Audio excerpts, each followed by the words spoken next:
Now we begin our second panel discussion. Please allow me to introduce our moderator, Ms. Manish Dua, Senior VP of Customer Success and Business Development, Markets and Markets. Mr. Manish brings more than 21 years of global consulting and advisory experience with top-tier firms across chemicals, energy, industrial automation, and technology. He has led CXO level engagements for Fortune 500 clients, driving growth strategies, market entry, and innovation roadmaps. With international leadership roles and P&L ownership, he has lived across continents managing diverse teams and focusing on digital energy, decarbonization, and Industry 4.0. A master's graduate from top B in Indian B school, he has worked extensively in Singapore and UK. Please give a huge round of applause to our moderator, Mr. Manish Dua. Allow me to welcome our panelists. Our first panelist is Mr. Aditya Dhingra, Director, Solution Engineering, Salesforce. Please give him a huge round of applause. Next up, we have Mr. Vikram Singh, Digital Marketing Head, ITC Hotels. Energy should be high, come on. Next up, we have Mr. Anish Anand, Vice President. We have Mr. Ashish Anand, Vice President, Digital BirlaNest, CK Birla Group. Please welcome all our panelists for this panel discussion on leveraging predictive insights to enhance customer experience and eliminate friction. Yes, Mr. Vivek Bhatia, Executive Vice President, Operations, Teleperformance. Please give him a huge round of applause. Thank you, everyone. I think we are very strategically placed right after the tea break and before the lunch break for this session. So thank you so much for having us here. And thank you to all the panelists. Thank you to the sponsors and the event organizers team for hosting this session today. Before we start the session, I think it's an interesting topic. I was just talking to our esteemed panelists outside. I come from a market research and consulting background. And out of 21 years of my career, 18 years I've spent in this industry. And I was telling them that when I started market research industry, back in then it used to be pen and paper surveys. So we used to track customer experience, customer pain points, or maybe you call it what customer wants on a pen and paper survey model. Not in India, but even in Americas, in UK and other mature markets. And from there to what we are talking now, digital experience, AI bots, so many other fancy technologies, useful technologies, and that has really changed the game. So I think it's an interesting transaction which many of the companies today are looking at in terms of digital growth of the business and how those insights becomes more predictive. When I say predictive for the future growth of the business. And to talk about that, we have a very esteemed panel. We start from our main sponsors, Salesforce, and the leader, Aditya. From there, maybe you can do a quick round of introduction, and maybe then we can start with the Q&A. Thank you, Manish. Good afternoon, everyone. I'm Aditya Dhingra. I lead solution engineering in Salesforce for specialist products like Service Cloud and Slack. And I have had the honor of being in IT and tech industry for past 20 years, and really privileged to be here. Thank you, Manish. Thank you. Next is you, sir. Hi, good afternoon. This is Vikram Singh from ITC Hotels. I'm heading digital marketing at ITC for the last 2.5 years now. Before that, I was a part of hospitality industry with some other hotel chain, but primarily my experience is around digital marketing for the last 1.5 decade. And I think this is one domain which keeps on evolving every couple of years. Currently, it is all about AI and how we can use more insights from automations to scale up our marketing efforts and all. So very interesting topic to also be a part of. Thank you. Thank you. Ashish. Good morning, everyone. I am Ashish. I lead BirlaNest, which is a part of CK Birla Group. It is an internal digital marketing engineering product arm of the group, wherein we serve all the customer acquisition areas for the group companies as well as outside the group. We serve a couple of Fortune 500 companies as well outside the group. All of this started as a concept a couple of years back to becoming a brand almost a year back. And at a personal level, I have more than 10 years of experience, mostly around India, US, LATAM, and European markets, around customer acquisition, retention, marketing, product, and engineering. Good afternoon, everybody. This is Vivek, Bhatia. I represent Teleperformance. Really happy to be here and glad to see that we are having an event focused on digital customer experience. You know, digital customer experience has been sort of a subset in many other conferences or customer conferences. But since the whole day is around digital interventions and digital insights, I think this is really happy to be here to discuss on this topic. Spent 2.5 decades in the BPM industry. Teleperformance, as most of you know, is the world's largest BPM service provider. We service almost every single company in the Fortune 500 list and many industry-leading companies in India as well. So, thank you. Thank you, Vivek. Thank you, everyone. So today's topic is, as we all know, it's about predictive insights. Now, predictive insights is a two-way dimensions to look at. One, of course, what we bring for the customers and what we bring for our own growth in that organization, in that customer organization. How we make the insights more productive, how it can enhance not only the customer experience, but even make your own growth more predictive with the customer journey. So to start on this topic, I think and this is a question which maybe not only Aditya, you, but maybe even Vikram, you would like to answer that. So maybe we can have multiple answers and multiple viewpoint on this. How do predictive insights transform the traditional customer experience strategy from being reactive to a proactive source of information? I'll go first. Maybe, yeah. Thanks, Manish. Interesting question. And see, predictive CX is a new way of looking at customer experience, and it totally flips the conversation. And when you look at predictive way of serving your customer, you need to conceive what it means, strategize, and execute it. And of course, the most basic thing it means is anticipating the customer's need before the customers comes to you with that need, by way of inquiry about a product or by way of a complaint about a product. So predictive insights can help both your marketing, your sales, your customer service teams as well. And once you have somebody as your customer, we spoke about how it helps you as an organization to grow. Ultimately, it is all about loyalty and customers' lifetime value. Predictive insights, if you've built the right predictive models, with a platform which is connected where you have data from marketing, service, sales, commerce cloud, etc., can also help you generate signals which tell you if the customer's activity with your brand is reducing, if the kind of issues they're raising are increasing, which can in effect be churn signals. So you can take corrective actions to fire up your retention strategies, thereby ensuring that the customer continues to stay with you. So essentially, it basically changes the game from hearing from the customer and reacting to it, and changes it to anticipating and engaging the customer for a longer term value with that customer. Yeah. Interesting point of view. Now let's take this point into a hotel industry as a use case, and we have someone from ITC who can So I think brilliantly explain this. Aditya has already summarized, how reactive sort of ecosystem, is helping both the marketers and the customers also in some way or the other. I'll just add a layer of hospitality probably in that, or maybe a layer of marketing in that, because Aditya comes from a product background, which is, it's always about how product can solve the problem, but sometimes the product also creates more problem for the marketer. True. And we'll talk about that maybe offline.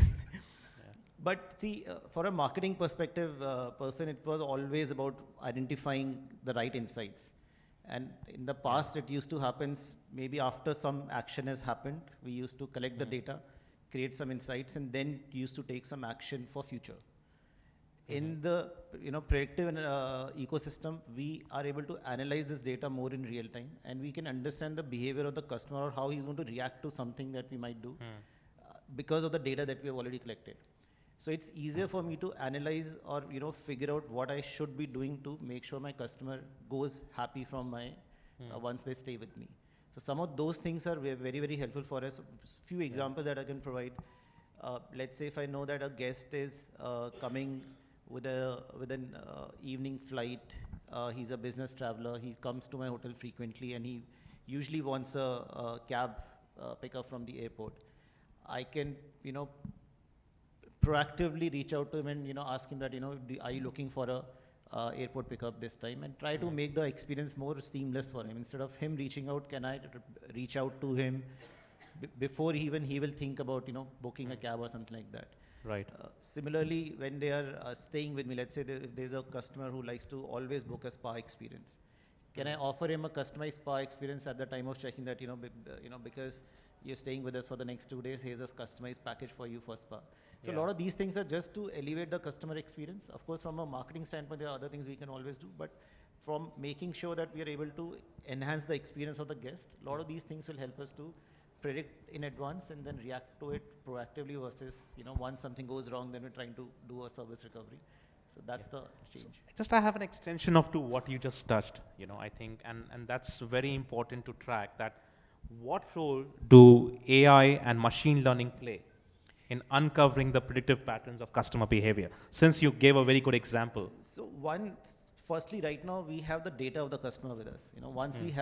Once I know, you are staying with me and I have your past history, I know your patterns or your behaviors. Now, as a brand, I can figure out how I want to react or, communicate with you.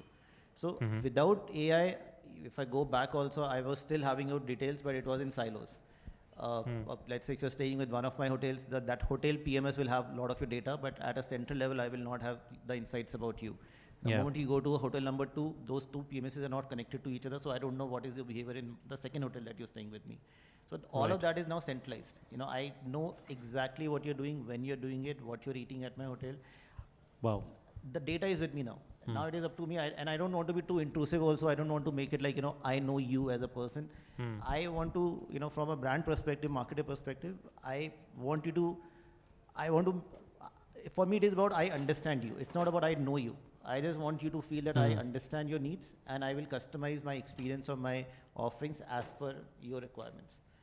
So don't cross the, that borderline of also being too intrusive, just because you know so much about a customer now. Try to also maintain that balance of, making sure that you know him also, but you don't, tell him that I know exactly, who you are. Wonderful. Thank you, Vivek. Sorry, Vikram.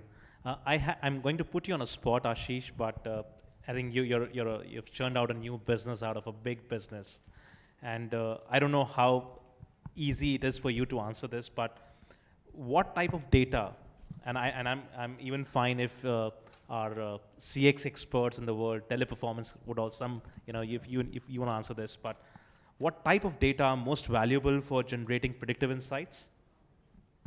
And how do organizations ensure that there is the accuracy on their timelines? So I'll first look at it from a digital first business perspective. So what we capture in a digital first business, whenever somebody is browsing a website, MWeb or a mobile app, it can be either a logged in user or a non-logged in user. For a logged in user, we do have a PII data. For a non-logged in user, what we kind of try to capture is the clickstream data. And basis the clickstream data, we create user personas at the back end, and we store that in a customer data platform. Now, for a non-logged in user, the objective is not to push him advertising on every interaction through different platforms and through different publisher networks, be it a Criteo, RTB, or any of those top publisher networks who are there. It is also to tailor the overall customer experience, which I think Vikram also talked about. And in an offline world, you kind of tailor the experience when somebody walks into your hotel or a store or a retail chain. Similarly, when somebody comes online, so we store that data in a customer data platform for a non-logged in user, and we kind of optimize and personalize the experience for a non-logged in user basis their clickstream, basis their interactions. For example, if you would have seen even on Amazon, if you're not logged in and you're searching for running shoes, the next time you just open the Amazon app, the homepage banner would show running shoes, and there would be some of the extra listings that you would see, which would be consummate to the product that you have browsed earlier. So that is one. The second is for a person for whom we have got a PII data. So for a PII data, we kind of look at recency, frequency, monetary segmentation, and basis that we segment the user, we kind of segment the user, and then we also tailor make the entire product offering which is made for him. The experience is very, very personalized, and there are multiple micro segments which can be produced, and in an app-based environment it is much more precise versus a web-based environment, because in an app-based environment we have your device ID, we know what is the average price range of your device as well, and where are you browsing from. So all of this we have, but then there is a thin line between being too pushy in terms of marketing, so which is where for a transacting user where we do have a PII data, we try to personalize the overall experience and create a great user experience rather than pushing them a lot of marketing messages. For a non-logged in user, definitely we try to kind of look at limiting the frequency of advertising that we push to these users. And secondly, so that the user does not feel too much perplexed by it.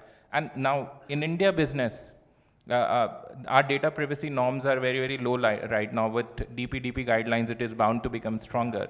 But in Europe business, you do have cookie acceptance, especially in a market like Germany, where you have 2 level of acceptance. Even if you are a transacting user, you have to take acceptance from the user in order to send any marketing messages in future.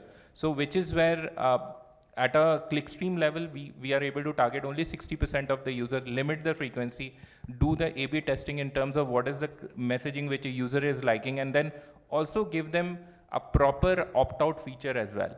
So this is the way, kind of ecosystem we have maintained, and even in traditional business, because I lead the healthcare digital for healthcare portfolio as well, where we can't be too pushy in terms of sales, and we can't be really looking at customer data, reading the customer data when we are looking at marketing.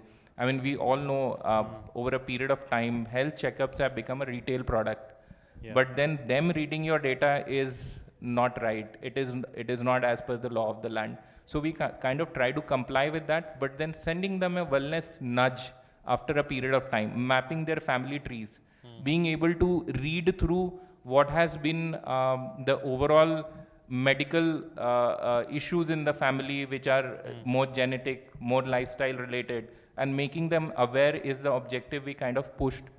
But then there is certain frequency of communication that we try to do, and we limit our engagement to more than being a wellness partner rather than being a healthcare provider. So do you think we are at epitome of accuracy? And here I also want to involve Vivek, because Teleperformance is one of the thought leaders in this space. Nobody does this better than Teleperformance. So I can add one more question to you, Vivek, besides asking on the accuracy on the timelines, is how do you measure the success of predictive initiatives? In terms of customer experience, improving the ROI? No, I think, thanks Manish for that question. I think from a sales standpoint, as Ashish mentioned, there are a lot of things that have been done from sales predictive analytics in terms of who to sell, what to sell, when to sell, because there is an ROI always in place. So customer experience, always becomes sort of the second the second step to take, because no clear ROI is typically mentioned. Today, to answer the first question, Manish, that you had, which is what kind of data should be used. Most organizations, and I'm not going to say legacy organizations, but I think most of us in the room will agree that how we organized the data even 3 years ago is not even relevant today. Today, you have different data sets in different pockets of the organization which don't talk to each other. And that becomes a problem when you're trying to give seamless customer experience, because sometimes even, when we use the word omni-channel very, lightly, everybody wants to use the word omni-channel, but we actually force customers to switch channels. We tell them if you want to change an address, we need an email from you. Or if you want to change any information which is CRM related, we typically mark it as we need documentary evidence, or we need something from them, from a customer, to act on, on their part if there is any CRM data involved. But the customer experience that the customer is having, while we are trying to tell them we are doing this for your benefit, the customer is actually not having a great experience, because there is more friction, more time. They have to talk to more people or do some more action to get this. And therefore, the ROI doesn't stack up. Yeah. Today, if the data sets are in one place, and when I say one place, and Aditya can probably in the event of all of this also talk about how Salesforce is helping a lot of our customers also who we work with. If you bring everything together in a holistic way, which is that you don't start new initiatives outside your ecosystem. Everything has to be in one ecosystem. Then the customer is in the same ecosystem. Otherwise, all the data is in different places, and then the ROI in the customer experience doesn't stack up. One of the earlier panelists, to answer the second part of your question, how do you measure the ROI?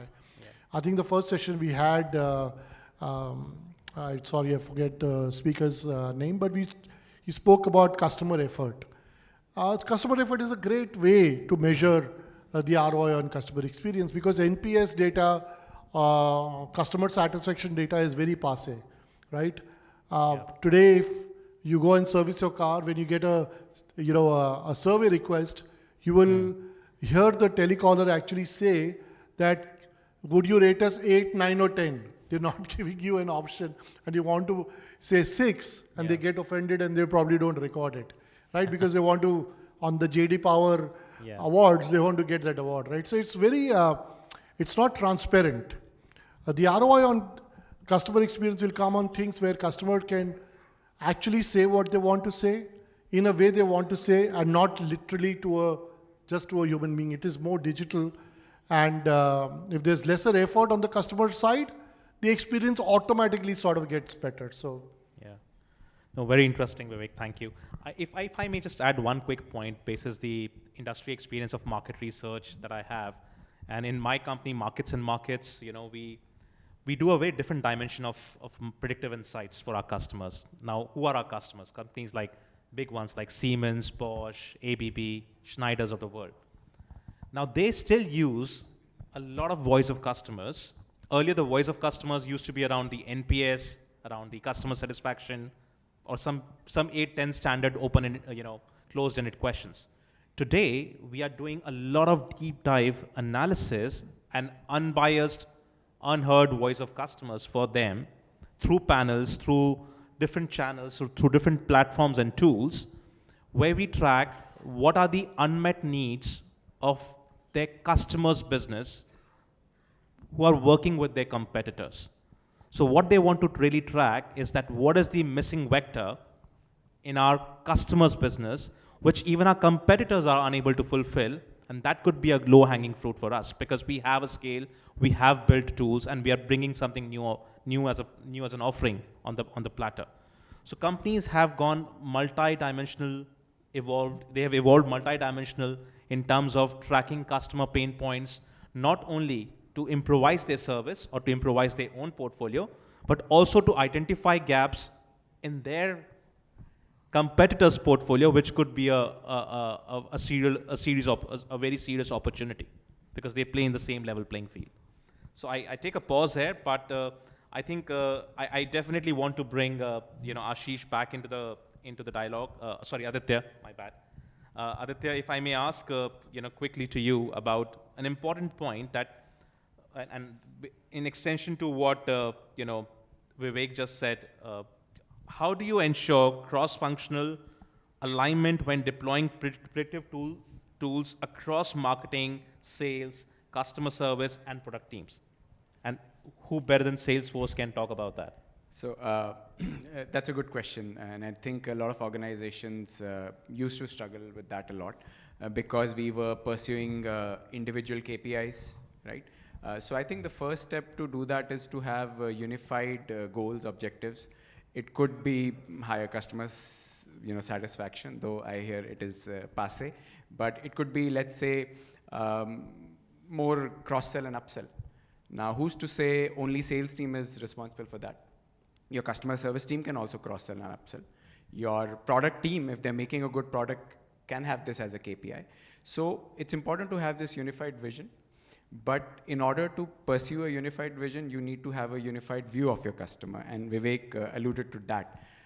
You need a platform, say like Salesforce's Customer 360, where you have your marketing, service, product teams all sitting together, sales teams sitting together. thereby creating an integrated platform. And when you have an integrated platform, data is shared, and you are able to create that single view of your customer. You can also, using a platform like Data Cloud, bring in data residing outside of these CRM applications, maybe in your ERP, your billing system, some other system, and create that and a powerful unified view of your customer. And when you have that single view of your customer, you're able to serve them end to end on the same platform. Marketing is pursuing a prospect, he's nurtured it and passed it on to sales.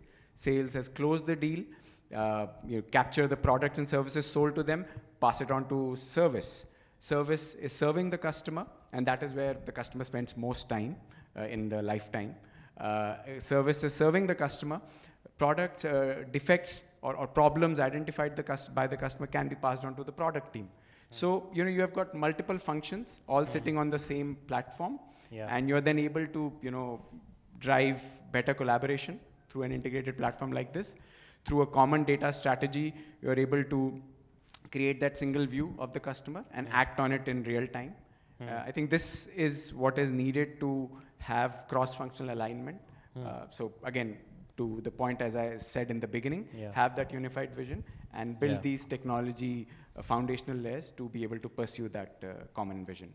Okay, then let's test the water with the ITC group. Let me ask you a question, Vikram. That what are the key challenges in moving from a reactive CX model to a proactive one or predictive one, and how leaders like you or other marketing functions or product functions or technology functions are trying to overcome this?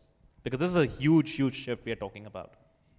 Yeah, I think again, any major shift when it happens, it takes a lot of realignment of how you've been doing your business and how do you want to continue doing your business to adapt to that new technology or the new wave that is coming, to use it in the most effective way. I think what Aditya was talking about is also one of the challenges, that like he was saying that every cross-functional team in the organization will have a different goal or a different objective, and for you to use this proactive way of dealing with your customers or your business, you need to first ensure that everybody in the organization also have a similar kind of goals.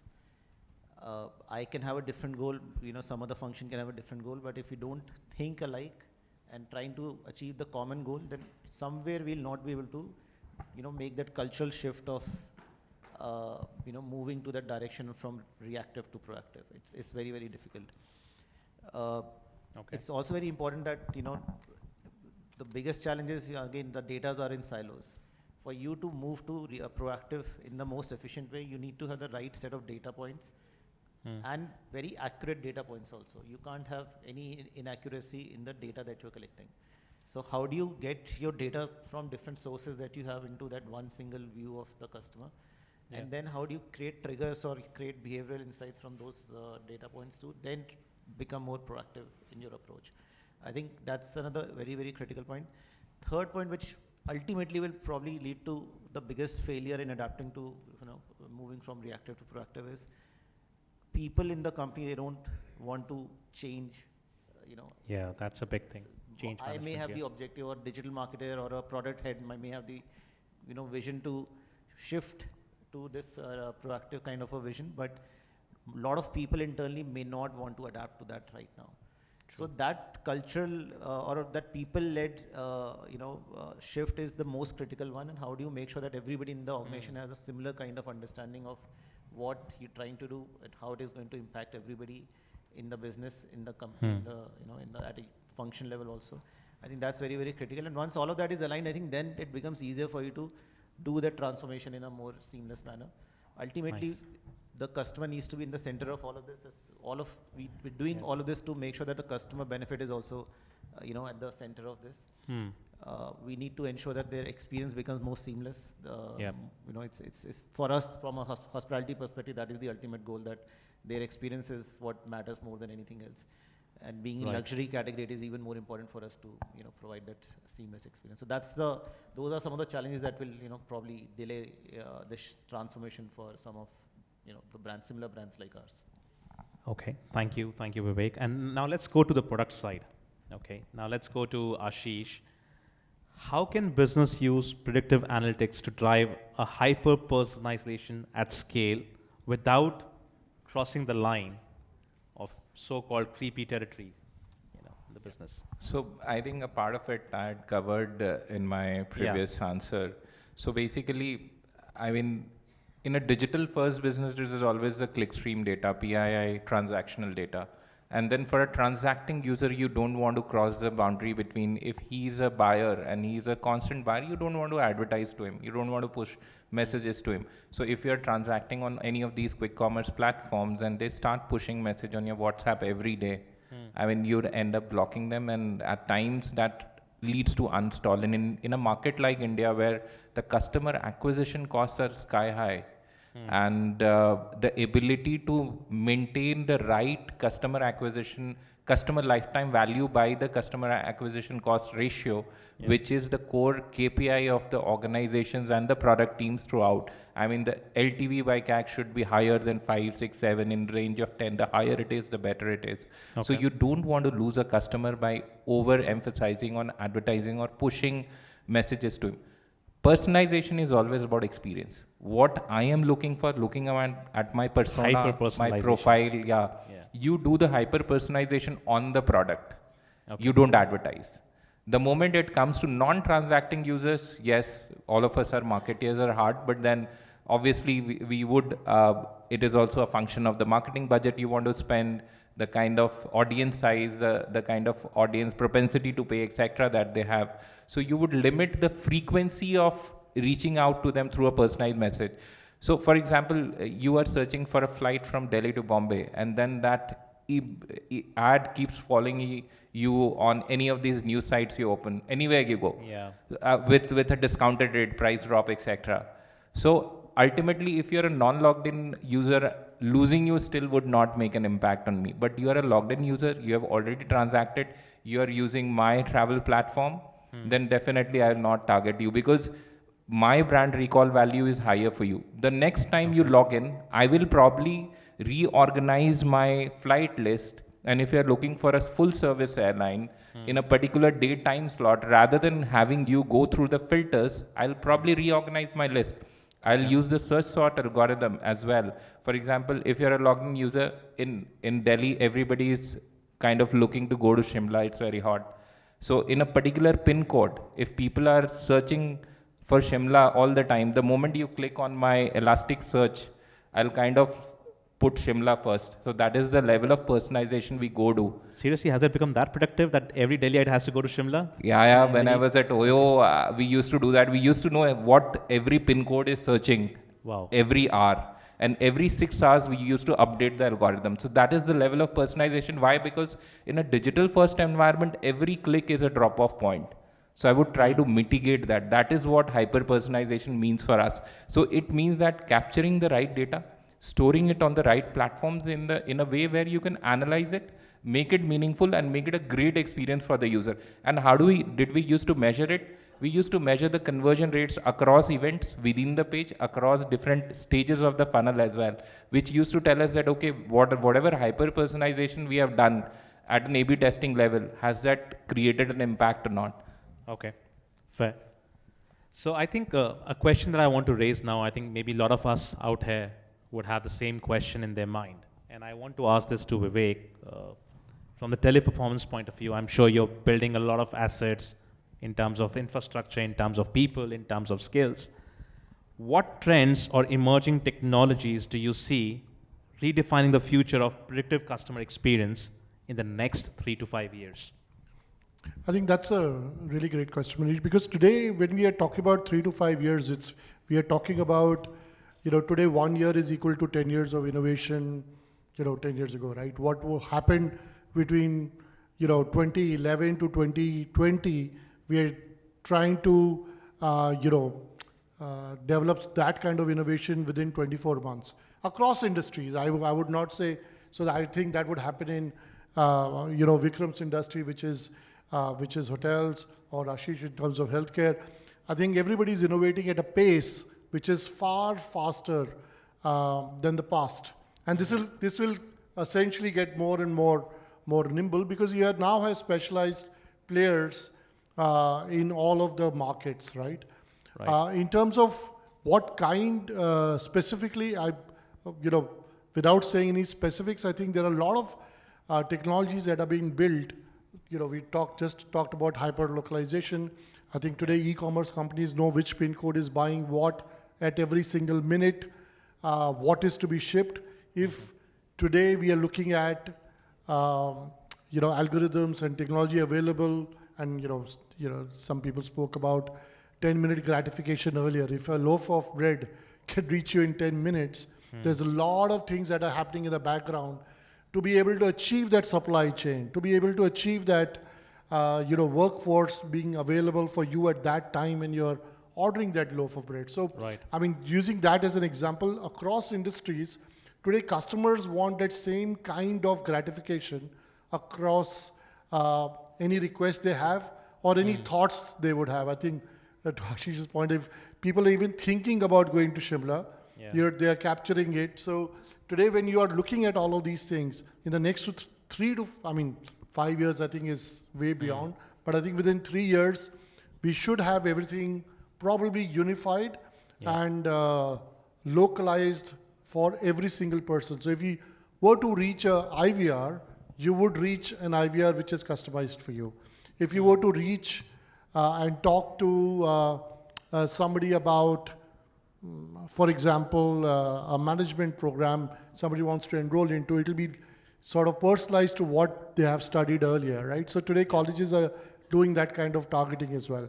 Yeah. Well, thank you. I think that leads to me, that leads to a very fundamental and my last question, and I want to ask this to you, Aditya, is with growing concerns in around the data privacy, around consumer preferences, how do you maintain trust while using predictive analytics to influence customer interactions? On a lighter note, I think all of our Instagrams will start showing ads of Shimla resorts now. We mentioned Shimla so much. But Manish, that's a question a lot of our customers also ask. It's something they are struggling with. You have so much rich data. You want to do hyper-personalized communication to your customers, which is relevant to them. But at the same time, you want to balance it with the concern of trust and privacy that organizations, more aware customers have today. Yeah. Now, there is no silver bullet. There's no single answer. It's a mix of process and tools that you need to build in place. Process being, be transparent with your customer. What is the data that you're using, requesting for, how are you going to use it, and for how long are you going to keep it with them. Give them the option of deciding what is the kind of communication they want from you, right? Even if I'm an existing customer, right?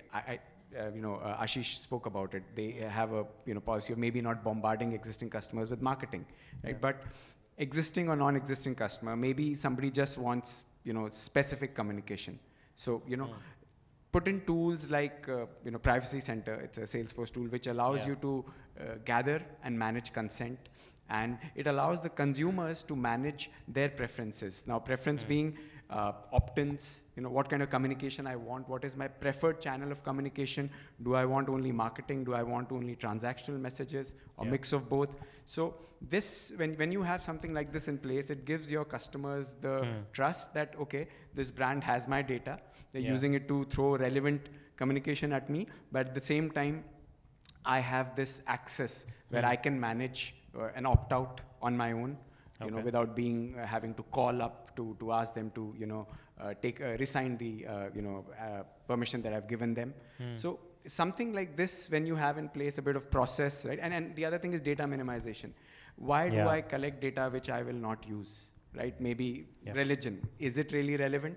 You need my demographic profile, my job, my salary, yes, to throw me relevant communication, but is religion relevant, right? So data minimization, having the right tools in place, and finally, in the world of predictive AI, right, we need to make sure that our AI algorithms are rid of bias, right? And even if we are dependent on LLMs, we need to have toxicity checks in between, because that response which an LLM is throwing will actually can tarnish my brand's reputation if it's toxic in nature, if it's not, not polite in nature. So organizations need to put these methods of process and tools in place to be able to win that trust, so that hyper personalization remains a value add and not a security and privacy concern. Thank you.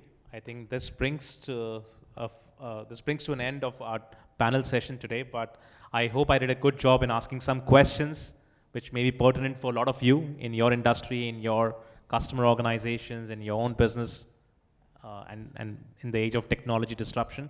However, if anyone has any Q&A, maybe we can take 1 or 2 questions, probably. Yeah. Can we have a mic there in center?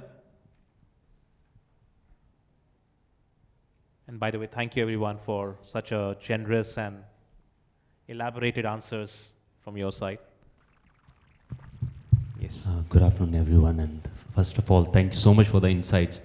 We have talked about a lot of industries, but the industry I come from, alcohol beverage, there's so many restrictions, whether to do advertising or to get consumer insights and all. I wanted to understand how for our industry, from all of you, we can get a productive insight and a predictive insight from consumers, and how we can enhance the consumer experience there. Because online, it is very difficult for us, but offline, we are doing it for ages now. And I think everybody wants to be part of our consumer experience offline for our industry. So, did you say alcohol industry? Yes. Wow. I mean, I can have an offline chat with you about Surely it, but maybe any of our guests want to take a question on this? I'll take a punt at it. I think the one of the important parts of this is just data that is available, right? Today, consumption, for example, in your industry, there are very few online platforms where people are buying from. There are restrictions in the industry itself from a structural standpoint that you can't collect, because if today it was available on Blinkit, right, you would have a lot of data of who's ordering when and how much. We would love to do that. So I think unfortunately in this case there are industry restrictions that prevent you from getting that together. But I think there are many industries in the past, and I'm sure you guys are also doing that, to make a representation where some of this data can be made available across platforms. Because unless offline your industry at the back of your hand, probably more than other industries, because that is a bulk of your purchasing history. But outside of that, I think as time matures and things mature, if there are data sets available for people, then that becomes easier for you to navigate. Sorry, there's a question behind you. Please pass the mic. Yeah. Thank you. I just wanted to add into what exactly you're saying. So it's restriction of your industry which is stopping that. But if you have a lot of data points, or probably you can come up with kind of a system where you can collect those data points. Just give an example, we all go to Gurgaon every now and then, and we see there's a big chain, discovery chain of wines and all those things. So mostly they're capturing everything. So probably you're doing it manually, so making your stock up to date in those stores. But if you can get those data points, because I see a lot of, I usually go to the wine shop like everyone else. So what they have started doing is they have capturing all those information on their laptops and desktop. So some means probably where I think people from Teleperformance or Salesforce can help you out with getting those data points out and bringing that thing to you. So probably that initiative has to be taken from either of the wine suppliers or probably somebody. Otherwise, nobody else will take those data points out for you. Maybe I can add a global perspective to this, and because I've worked with Heineken, a Dutch company, when I was living in the UK, and even not only in India but even overseas, majority of these alcohol companies, they still rely on offline experience of customer at the mega events, at the cricket matches in England. For example, majority of the surveys on beers and alcohols that happens around the test match, the summer test series that happens, Asians that happens in Australia, and of course now the big events, the concerts that we are having. You see a lot of representation from these brands there. They're capturing the customer, and they have some good wizards to show and give them an experience of what they're talking about. It's not only a handheld thing. It's about a booth, going there and picking your choice. And there people are more free-spirited, they're more genuine, maybe because they're drinking, to give the honest viewpoint. To be honest, what you said, we are doing that a lot on ground. But seeing that from past a decade or so, when we do our analysis and all, it doesn't give us those kind of results. Because as he said, when you go on wine shops also, wine shops, people have hardly 3 to 5 seconds to buy their products. They will not involve in giving us the data which we require to get the actual insights. Means if you go to wine shop and I put my promoter and he stands and he talks to you, you don't have time. Because you are in a different mood altogether. But yes, on concerts when you come, you are enjoying more music and the drinks than in the mindset to give us that data. Even the consumer is very different. The consumer profile is very different at wine shop versus the event. Very different. I can just take a minute to talk about the digital perspective, because healthcare is where a lot of limitations are there in advertising. Yeah. So is in pharma industry in India. So generally our data point is whatever we collect data from our pharmacies, as well as, because the billing systems are all automated, as well as our hospital systems, then we kind of layer it, we kind of encrypt that data. Whenever it comes to communicating with our end customers, we would not communicate exactly what we want to say. We would not communicate the disease profile, and which is where we kind of segment the data and target more in the wellness category. So that is one. So when your systems, and because you are in a B2B2C environment where you have got channel partners and you can't extend your billing systems across the board to all your channel partners. So this is one part where we are still able to map our customer data. Now, we have one of our group companies called NBC Bearings. They sell bearings across India. Their bigger problem was, where is the demand originating from? Which are the pin codes where people are searching for bearing? What we did was, we brought all their 3,000 channel partners on Google My Business. And at that point of time, Google My Business used to show us the heat map of every pin code. So where is the user searching from? If this pin code is better, I'll kind of try and advertise on that pin code, both offline, online. It was not limited to online. So in an offline environment, we'll search for mechanics and we'll kind of start a loyalty program in that locality, because that pin code in a heat map on Google My Business backend is showing a large amount of searches which is originating. So it has to be an omni-channel strategy where you are able to ring fence the data. Having that precise data of every customer is not possible. So even the pharma industry also deals with that, but then there are ways and means to capture the demand at a macro level. And also, you can't hyper personalize in this sector. Even in healthcare, we can't. There are government guidelines, but then there are ways to determine demand. And even when it comes to, say, health checkups, people are looking for those health checkups from certain pin codes. They are looking for Lal Path Lab near me. So we know that if our Google My Business, I have my pathology lab stationed in South Delhi, near South X. So where are people searching for, who are landing on my GMB, which are the pin codes people are searching for? And I'll probably go advertise, put a collection center in those pin codes if the demand is high enough. So that's the way we have tried to approach the problem in a couple of sectors where we don't have end consumer data with us. Good perspective. Thank you for the intriguing question, and thank you to our panelists for this in-depth discussion on how to leverage predictive insights. Now, I'd like to request Mr. Aditya Dhingra to please felicitate our moderator, Mr. Manish Dua.